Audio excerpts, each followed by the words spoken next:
అందరికీ నమస్కారం. Telugu life story వింటున్న ప్రతి ఒక్కరికి కృతజ్ఞతలు. స్టోరీ ఏమిటి అంటే, జీవితంలో నీ దగ్గర ఎక్కువున్న ఒక ఏదైనా సరే, నీ జీవితంలో ఎక్కువ డబ్బులున్న ఒక ప్రాబ్లమ్‌గా ఉంటుంది. డబ్బు లేకున్నా ఒక ప్రాబ్లమ్‌గా ఉంటుంది. సో, మనిషి అన్న తర్వాత ఏదైనా ఎక్కువ ఉంటే అది ఏదో ఒక కొన్ని రోజుల సమయం వల్ల అది ఏదో ఒక నెగటివిటీ ఖచ్చితంగా జరుగుతుంది. సో, ఇప్పుడు మ్యాటర్‌లో వెళ్తే, ఇప్పుడు ఒక మిడిల్ క్లాస్ ఫ్యామిలీ ఉన్నవాడికి ఒక కష్టం వచ్చింది అనుకుందాం. ఆ కష్టంలో వాడికి దుడ్డు అవసరం. అంటే మనీ అవసరం పడుతుంది. సో, డబ్బు చాలా అవసరం పడుతుంది కాబట్టి, తన దగ్గర డబ్బులు లేవు. అలాంటప్పుడు అప్పు అనే ఆలోచన తన మైండ్‌లో వస్తుంది.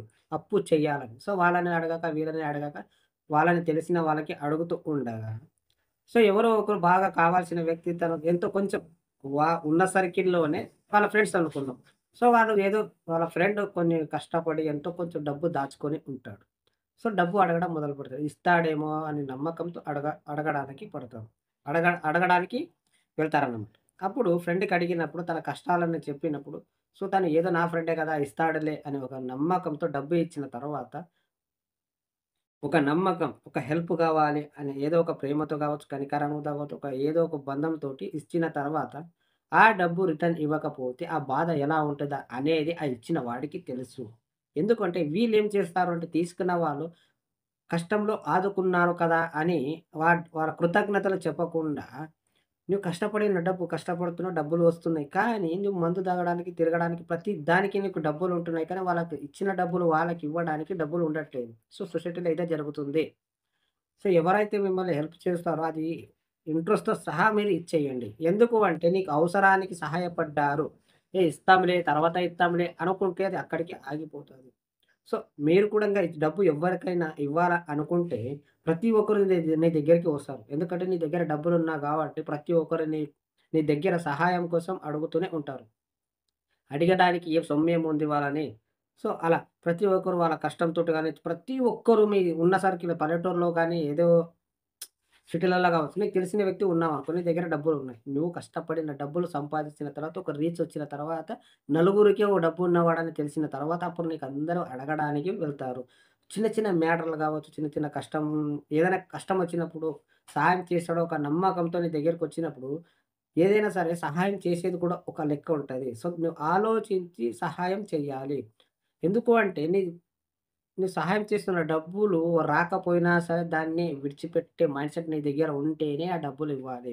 అలాంటప్పుడే మీరు సాయం చేయాలి. లేదు నేను ఇస్తాను, వాళ్ళు మళ్ళీ నాకిస్తారు ఒక నమ్మకంతో నీ కష్టపడిన డబ్బు నువ్వు ఏదో ఒకటి చేద్దామనుకోని డబ్బులు ఇస్తున్నావంటే, వాళ్ళు ఒకవేళ ఇవ్వకపోతే ఆ పరిస్థితి ఎలా ఉంటుంది? ఆ బాధ ఎలా ఉంటుంది? అనేది వాళ్ళు అనుభవించిన వాళ్ళకి తెలుసు గాబట్టి, సో, మీరు అర్థం జేసుకోవాల్సింది ఒకటే. ఎవరికైనా డబ్బులు ఇచ్చేటప్పుడు ఆలోచించి ఇవ్వండి. ఎందుకు అంటే, ఇచ్చిన డబ్బులు తిరిగి రాకపోతే ఆ బాధ ఎలా ఉంటిది అనేదే అది అనుభవించిన వాళ్ళకి తెలుసు కాబట్టి, ప్రతి ఒక్కరు వస్తారు. నీ దగ్గర డబ్బులుంటే ఒక ప్రాబ్లమ్, లేకుంటే ఒక ప్రాబ్లమ్. నీ దగ్గర ఒక్క రూపాయి డబ్బులు లేకుంటే నీకు విలువ ఉండదు. ఎక్కడ కూడా నీకు రెస్పెక్ట్ ఉండదు. నీకు బతకడానికి, నీకు ఇష్టమైన కొనుక్కోవడానికి చాలా కష్టమవుతుంది. సో, నీ దగ్గర ఎక్కువ డబ్బులు ఉంటే గనక నీకేదో ఒక సమస్యలొస్తూ ఉంటాయి. లేదా నీకు 10 మంది అడగడానికి వస్తూ ఉంటారు. అప్పు గాని, సహాయం గాని అడగడానికి వస్తూ ఉంటారు. సో, వచ్చిన ప్రతి ఒక్కరు వాళ్ళ కష్టాలు నువ్వు ఫీలయ్యి, బాధపడి ప్రతి ఒక్కరు కనికరంతోని ప్రతి ఒక్కరికి వచ్చిన వాళ్ళందరికీ నువ్వు సహాయపడుతూ పోతుంటే, నువ్వు కూడా వాళ్ళలాగే అవుతూ ఉంటావు. సో, అందుకే కొందరి ఏదైనా సహాయం చేసేటప్పుడు ఆలోచించి చేయండి. ఎందుకంటే డబ్బు విషయంలో మాత్రం చాలా జాగ్రత్తగా తీసుకోవాలి. చాలామంది మోసపోతున్నారు.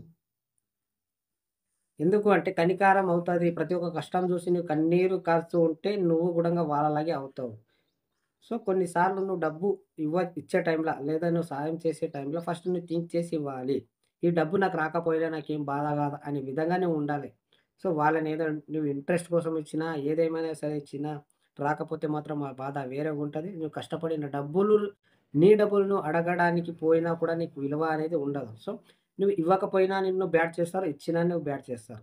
సో, అలాంటప్పుడు నువ్వు ఏదైనా ఒక హెల్ప్ చేసేటప్పుడు నువ్వు కొన్ని జాగ్రత్తలు తీసుకోవాలి. అర్థమైందా? నువ్వు ఇచ్చిన డబ్బులు నువ్వు అడగడానికి పోతే కూడా వాళ్ళు రెస్పాన్స్ అవ్వరు. ఎవరో ఒకరు మోసం చేసిన దానికి ప్రతి ఒక్కరు బలి అవుతున్నారు. కాబట్టి నువ్వు డబ్బు ఇచ్చేటప్పుడు జాగ్రత్త తీసుకోండి. మీరు సహాయం తీసుకున్న వాళ్ళు కూడా తను ఏదైతే కష్టంతో నీకు కష్టంలో ఇచ్చారో ఆ డబ్బులు నువ్వెంత సంపాదిస్తున్న ఒక చారని పర్సెంట్ అయినా మీరు తిని తాగడం అన్నా, కొంచెం మీకిష్టమైన ఫుడ్ తినడం గానీ, మీకిష్టమైన హ్యాబిట్ ఏదైతే కంట్రోల్ చేసుకొని డబ్బులు జాగ్రత్త పెట్టుకొని వాళ్ళ డబ్బులు వాళ్ళకిచ్చేస్తే మళ్ళీ ఏదో ఒక రూపంలో సాయం చేస్తారు. అర్థమైందా ఫ్రెండ్స్? ఎవరిని ఎక్కువ నమ్మకండి. ఎవరిని ఎక్కువ సాయం చేయకండి. ప్రతి ఒక్కరు వస్తారు నీ దగ్గరికి. డబ్బు ఉంటే ప్రతి ఒక్కరు వస్తారు నీకు సాయం కోసం. వచ్చిన వాళ్ళు ప్రతి ఒక్కరికి నువ్వు సాయం చేస్తూ ఉంటే, మళ్ళీ నువ్వు వాళ్ళలాగా అడుక్కోవడం స్థితికి వస్తావు కాబట్టి, సో, నీకెంత వరకు సాయం చేయాలి అనేది నీకు తెలిసుండాలి. నువ్వెంత సంపాదిస్తున్నావు అని చూసుకొని మరి నువ్వు డబ్బులు ఖర్చు పెట్టాలి. అర్థమైందా ఫ్రెండ్స్? ఈ స్టోరీ గనక మీకు ఇష్టమైతే, ఒకవేళ పూర్తిగా వింటే ప్రతి ఒక్కరికి థాంక్ యూ సో మచ్. కృతజ్ఞతలు.